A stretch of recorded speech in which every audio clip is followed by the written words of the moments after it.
Hello বন্ধুরা, তো তোমরা কেমন আছো? আশা করি সকলে ভালো আছো।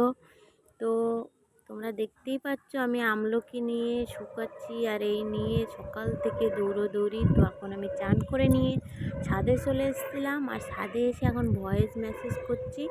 আর রোদ দেখো, প্রচণ্ড রোদ উঠেছে, আর আমার আমলকিও শুকিয়ে যাচ্ছে। তো যাই হোক বন্ধুরা, তোমাদের সঙ্গে ভাবলাম শেয়ার করি আমি কত আমলকি খাই, সব তোমাদেরকে দেখাচ্ছি। দাঁড়াও, তার আগে আমি দেখাচ্ছি আমি কী কী রান্না করেছি।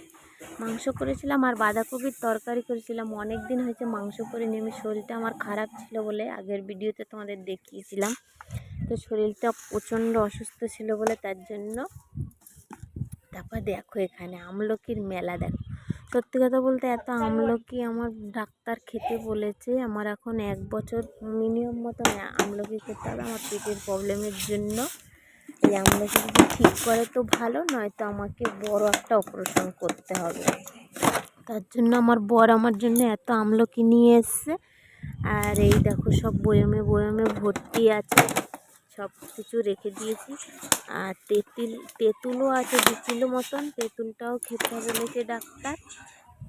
তো যাই হোক বন্ধুরা, এবার আমি নিচে যাবো, নিচে গিয়ে আমি শোবো। তো আমি এখন ভয়েস মেসেজ করছি, ছাদে এসেছিলাম, আমার ছাদে প্রচণ্ড হাওয়া দিচ্ছিলো। আমাদের এখানে ঠান্ডা পড়েছে, তোমাদের সব কীরকম ঠান্ডা পড়েছে সব জানাবে কমেন্ট।